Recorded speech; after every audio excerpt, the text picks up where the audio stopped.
Okay, here we are for the final update and test. Basically what I've done up to this point is I've started it up, ran around the block a couple times and gotten it up to temperature, and you can see I still have a huge delta. That's oil temperature on the left, coolant temperature on the right, and then I've got some other stuff monitored here that I'm going to go through and watch as I run down the highway. That's what I'm going to do next and see if this stuff gets any better. So anyways, I mean, it's running good. Definitely have a rattle in my exhaust, but I knew that was going to happen just because of the way that it was installed originally. But everything's running good. No exhaust leak, no more oil leaks, and I'll go into that more in just a little bit. So I'm going to go ahead and turn it off, and then I'll once I get up to speed on the highway, we'll come back and see what our temperatures look like. But right now we're at 210 oil and 190 on the coolant, so not good so far, unless I've got something backwards, unless that's like the oil inlet. But this is how Vince told me to hook it up, so, and we'll go over that here in a little while. So alright, we'll see you guys in a minute. Okay, so we're going down the highway. See that there's my speed, 57, and you can see the temperatures haven't gotten any better, so not looking too good, man. I got a 40-degree delta. That's insane. I was better off with my clogged oil filter or oil cooler, sorry. So I was trying to find boost pressure, man. I can't freaking find it in this tool, but I'm driving, so it's kind of hard to jack with this on the highway. That's kind of dangerous. I was gonna try to punch it up here and see what kind of readings we got going down the highway. So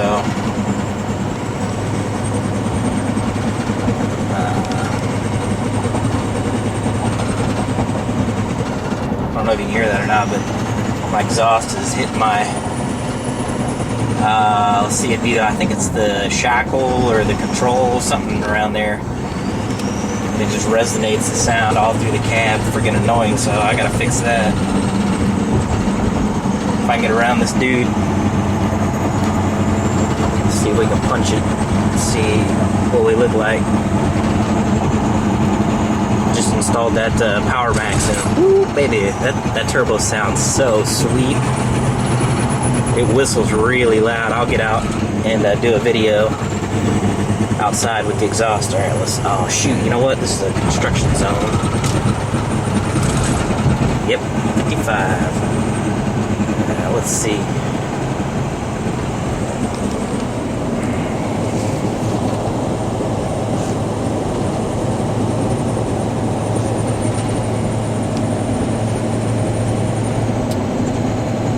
Now somebody's flying past me, so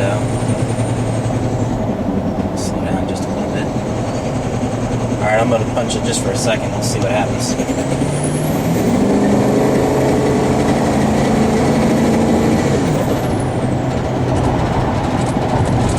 Definitely blew a lot of smoke.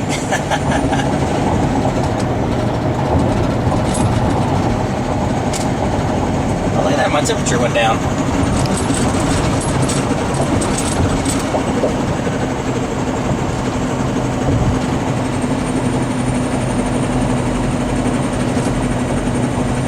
Oh, this, yeah, I guess I can yak while we're driving here.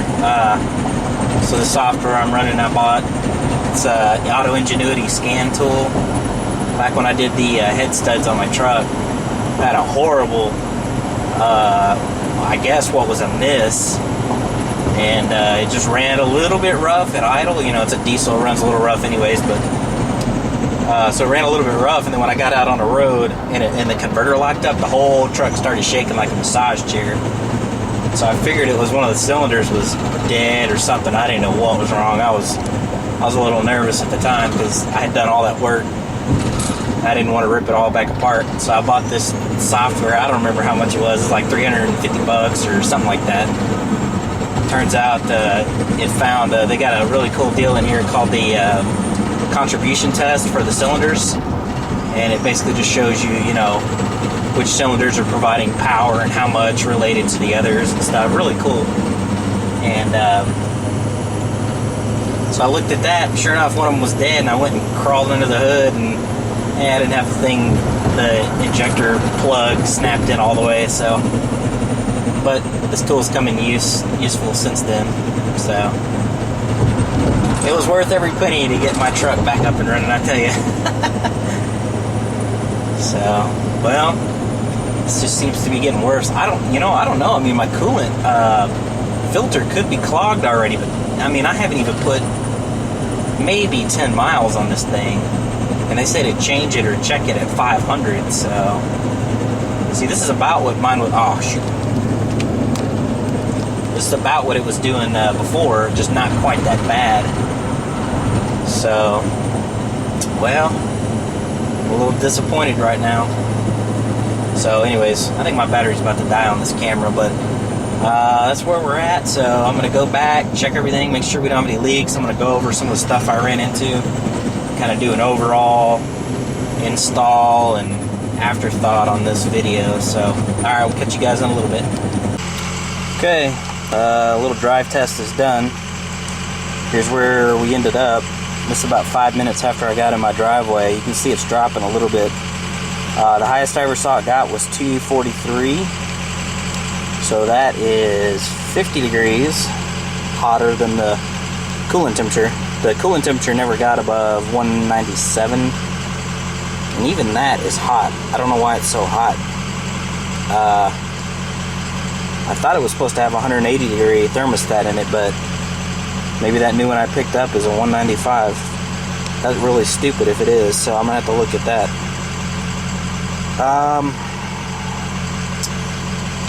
So, okay, cool. Well, let's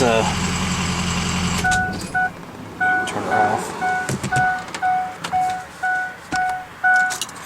Okay, let's go under the hood and take a peek. Now that it's all done.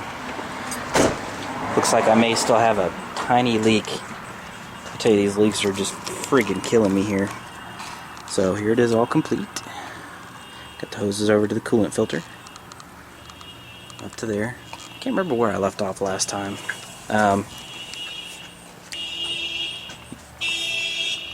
You can see I've got plenty of coolant. It's perfect. What is this? Look at this lady. She's driving. Must have her alarm on or something. Look at this. What an idiot. Okay, that's funny. Yeah, so you can see I got plenty of coolant, so it's... I don't know what my issue is here. I guess one thing that could be contributing to the heat in the radiator is maybe there's some sludge in it, but, you know, I did that chemical clean with their Restore and the Restore Plus. I actually have an extra gallon of each. I bought 2, and I didn't hardly use half of each gallon. So if anybody's in the Kansas City area and needs some, let me know. But anyway, I think I had most of this all plumbed in. Oh, so I'll go over the issue that I ran into. Not this fitting, but the one at the bottom. You can actually see it's a steel fitting. It's different than the rest. So when I put all this in, I had a leak, and I didn't have a leak. I probably did. I didn't ever start it, but I had the temperature sensor at the bottom, and the bottom is the inlet for the oil, and this is the out. So I had to put the temperature sensor up here instead of down there. Vince told me that. So when I pulled the blue looking one out of the top, it totally destroyed the threads. It's like there was a little piece of metal that was flaked off, and when I unscrewed it, it just chewed. I mean, it didn't strip the threads, it flattened them on both the fitting and in the housing. I had to go buy a tap to clean the threads up here for $30 for just the tap. And then I ended up sealing this stuff. You know, I used Teflon on this, and this side it worked, but on the oil that stuff didn't work at all. What I ended up using was Loctite Blue. It's supposed to be a slight lock and a sealer. You're supposed to be able to crack it loose with hand tools. That's what the blue is designed for. So, and I did that on the top here, and it's working like a champ. And yesterday I sealed up the bottom, and it may just be goo left over from yesterday. I'll have to really dig in and look, but I can see a little bit of a drip. It's kind of hard to see on the camera, but so those were my issues. I think that was about it. And now, of course, now I'm at 240 degrees. That's I can't drive it. You know, I'll start tearing stuff up with oil that hot, I'm sure. I did go switch to synthetic. You know, one thing I am going to check and make sure is that I have enough oil. I checked it before I left, and I had plenty. So we'll do that again after it cools off here for a minute. But anyways, that's the install. This is the final clip. I'll probably make a summary video to just show the quick install parts. You know, and I got to looking, and some people brought this up too about an oil change. It is going to be kind of a pain in the butt.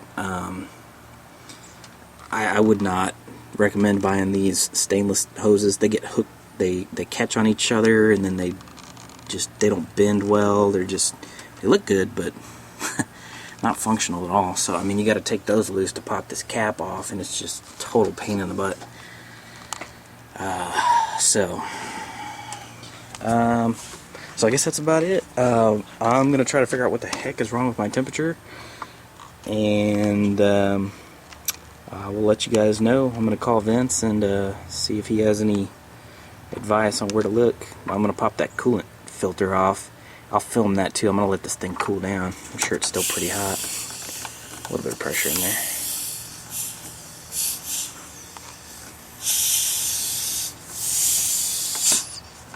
It's not too bad. But yeah, it's still warm, so I'll let it cool off for just a bit, and then I'll come out and pop that thing off. I can't imagine that thing, unless I really had some crap in mind. But anyways, alright, that's it. See you guys next time. Okay, so I know some people have been asking if I got the final video up, you know, of my IPR, remote oil cooler, all that good stuff. Well, this is where we're at today. This is actually, so since I got everything bolted back in, and I actually did a little test run, which I should have had at the beginning of this video. I've taken this stuff out once. What happened to me, let's see, what was the first thing? Oh, so I'm doing some testing and debugging, and then all of a sudden I start leaking coolant like crazy out from the back of the motor, and you know, I look on top to try to figure out where it's at. It turns out that somehow this little neck broke off that you can see. I don't know how that happened. That's actually where the EGR delete goes. Could have been a, you know, leak from the manufacturer, or maybe I bolted it in cockeyed, or, you know, not really sure. But so I took it back out for that. Got my new one from Vince. No problems there. He shipped me out a brand new one. Got everything bolted back in. And then I fired it up, and I'm just gushing oil this time, engine oil, and I'm pissed, and I can't figure out what's going on. I finally narrowed it down, and I have a video that I'm going to upload of this. So this sits on top of the oil cooler, on top of the little oil cooler housing thing. This is the very top cap. So I narrowed it down, and I had an oil leak starting in here, just this whole little seam where this 90 is, where this piece goes up and this flat piece of meat. That whole thing, as soon as I would crank the car up, it would just gush oil everywhere. So I call up Vince, and I'm thinking I over-torqued this thing or something, and I asked if he had another one that I could buy from him, because I didn't even know if I could get this from the dealer, or, you know, how bad they would get me for having this. Well, it turns out he knew right away what was wrong, and I'll go into this a little more in detail, but there's a stud that they shipped with the new piece. There's my new piece.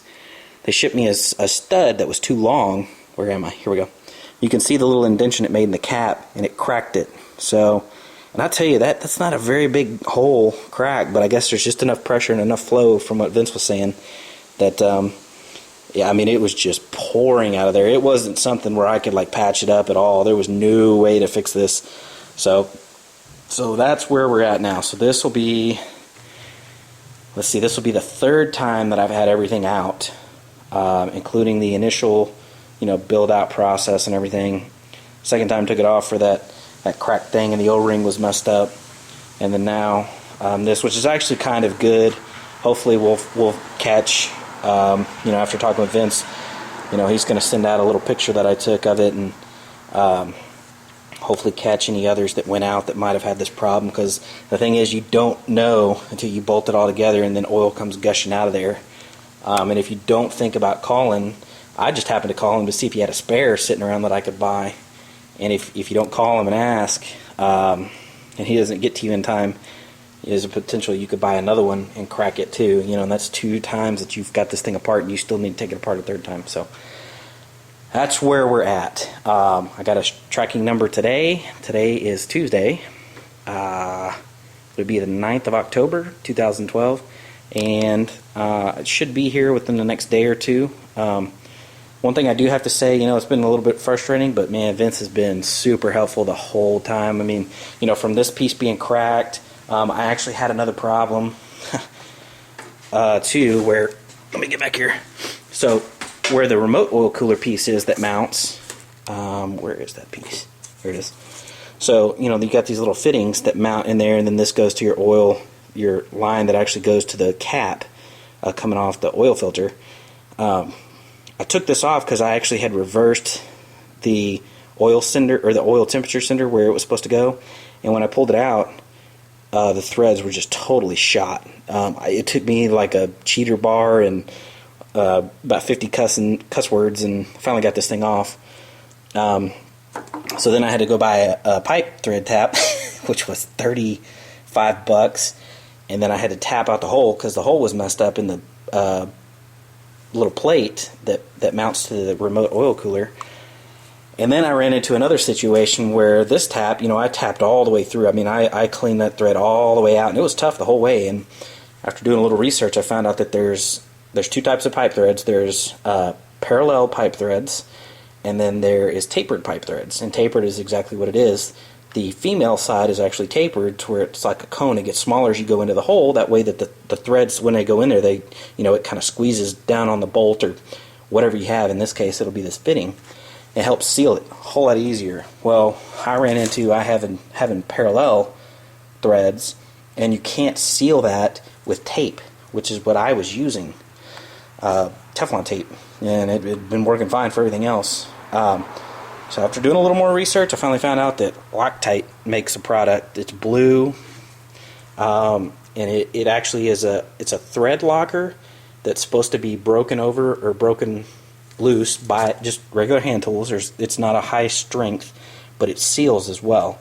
And this is my little EGR delete and coolant, bypass thing that they've got, which is pretty cool. This first one that Vince shipped out and sent it to me to give it a test, so we'll see how that thing does. These were actually pointing the wrong way. That's another good thing, that all this crap kind of broke at the same time. These were actually pointing back this way, which actually sent them off to the driver's side of the motor. And I talked to Vince and I went, man, why are they going that direction? I couldn't figure out. There was plenty of room to go the other way. And he was like, face palm. He was like, man, those are supposed to go the other way. So I was like, perfect, man. I'm already ripping this stuff out. I'll fix that. So, all right. So those are the problems that I've kind of ran into. Some of them are fluke. Vince has seen this issue before. That's really not that bad of a problem. The main problem is if you have to tap that, you definitely have to use some of this. And I tell you, I would use this no matter what. I actually took out everything and put this Loctite blue in there. And it's worked good so far. Actually, I'll get it right here. It's this stuff. Loctite blue. 242, that's the number that you want. Removable, so you can break it apart with just regular hand tools. That's what they say about this on their website. So, but anyway, that's good stuff. So that's where we're at. As soon as I get that new piece, I've got to fix or replace this stud. That'll take me just a couple minutes, and then as soon as I get that new piece in, we'll throw this stuff all back in. I tell you, I've gotten real good at doing this. It's not fun, but once it's all done, I tell you, I think I said it already once before, but I better not go back into this motor unless the whole thing blows up, and then I'm buying me a new one. So, anyways, shoot me any questions you have about the system or whatever. I'm pretty familiar with it now after doing all this stuff. Yeah, last time I pulled this thing out, I broke my little fan shroud thing, so that kind of pissed me off. I got to find another one of those, or just glue it or something. So, oh yeah, and this turbo, I think I mentioned it already, but whoo, man, this turbo has a nasty whistle. This is the Power Max, and man, it sounds good. It's got a lot of jump off the line too. My other one, I had a lot of lag. I had a little bit of an exhaust leak too, so that may have been a factor, but this one just really jumps you out of the hole. So very, very impressed with that so far. So that's about it. So again, any questions, just let me know. I respond to everything I can, which so far is everything, since there's not a whole lot. So we'll be back with an update here in a couple days once I get all this stuff put back together. Until then, we'll see you later, guys.